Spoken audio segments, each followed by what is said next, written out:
안녕하세요. 대형 멘토 황대근입니다. 오늘은 태광 함께 살펴보도록 하겠습니다. 태광은 조선 기자재 업체로서 상승을 위한 다양한 요소가 작용이 될 수 있습니다. 일단 첫 번째로 조선 테마가 형성이 되면 기자재 업체들까지 순환매 형식이 작용이 되면서 태광의 주가 역시 상승 탄력을 받을 수 있게 되겠죠. 자, 그리고 나서 두 번째로는 동해석유 관련된 테마입니다. 결국에는 피팅 업체들도 LNG 관련된 부분이 엮여 있기 때문에 태광도 여기에 속해 있다. 그래서 조선 테마나 동해 관련된 테마가 불게 되면 주가 역시 상승 탄력 가능성이 있다는 점 말씀을 드리면서 시작을 좀 해보도록 하겠습니다. 일단 우리나라 역시 이제 산유국이 되는 거 아니냐라는 그런 이야기도 나와주고 있습니다. 그렇게 되면 이 부분이 과연 증시에는 어떻게 반영이 될 수 있을지 함께 알아보도록 하겠습니다. 그리고 전쟁에 대한 부분이 계속해서 나와주고 있는데 이스라엘과 이란 과연 누구의 문제인지 개인적인 이야기 한번 해보도록 하겠습니다. 결국에 이런 전쟁 리스크도 그렇고 여러 가지 정세가 혼란스러운 부분은 이 대선을 앞두고 자연스러운 현상이다라고 말씀을 드렸는데 오늘 영상을 통해서 개인적인 제 이야기 견해 말씀을 드리도록 하겠습니다. 자, 우선은 태광 같은 경우 가격적인 흐름을 살펴보게 되면은 6월 3일날 강한 거래량과 함께 주가의 상승 모멘텀을 받아주었습니다. 하지만 그만큼 윗꼬리도 또 강하게 출현을 해줬죠. 투자 심리가 이곳에서 반영이 되어 있기 때문에 매도에 대한 물량이 나와주었다라고도 해석을 할 수 있을 것 같습니다. 어쨌든 태광이 다시 한번 이런 상승에 대한 흐름을 받기 위해서는 두 가지 정도 포인트가 작용이 될 수 있다고 생각을 합니다. 우선은 조선 테마 그리고 동해 석유 시추 테마가 다시 한번 불어야 된다. 이 시추 테마 같은 경우에는 결국에 동해에 석유가스가 매장돼 있다라는 것에 경제성이 입증이 돼야지 시추 테마가 불 가능성이 존재한다라고 생각을 하고 있습니다. 그리고 조선 테마는 결국에 조선 3사 있죠. 대표적인 3사 한국조선해양이라든가 삼성중공업, 하나오션 같은 3사들의 실적적인 부분이나 수주 부분에서 부각이 돼야지 태광도 함께 상승에 대한 탄력을 받을 가능성이 있다는 점 말씀을 드리고 싶습니다.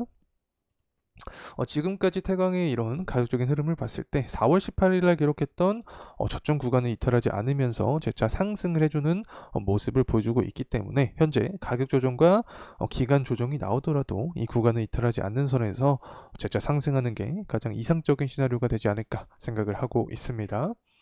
자, 우선은 하나하나 내용을 살펴보도록 하겠습니다. 동해가스의 산유국 기대가 고조되고 있다라는 내용인데 지금까지 엄청 다양한 이야기가 나왔죠. 근데 결국에 핵심은 제가 항상 공통적으로 말씀을 드렸습니다.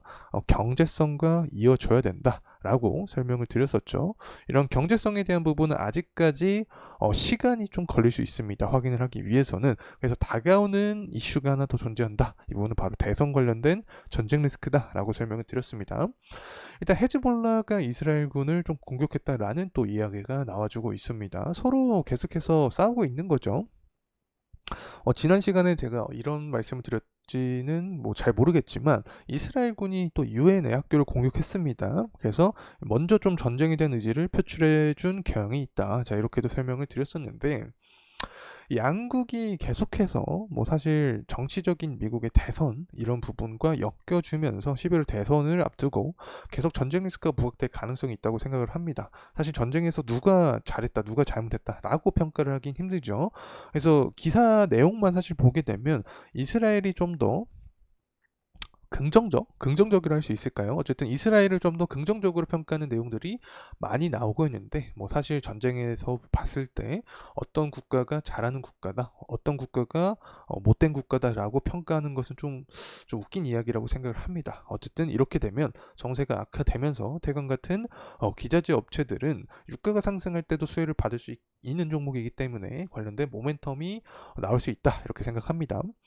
그리고 나서 이제 토론을 했죠. 바이든과 트럼프 토론을 했는데 이 결과를 보게 됐을 때 트럼프를 좀 더 지지를 많이 해주고 있는 입장입니다. 그만큼 바이든에 대해서 실망을 많이 했다라고도 해석을 할 수 있을 텐데 현재 유가의 흐름세를 보게 되면 80불 초반부를 형성을 해주면서 다시금 상승 탄력에 대한 의지를 보여주고 있습니다.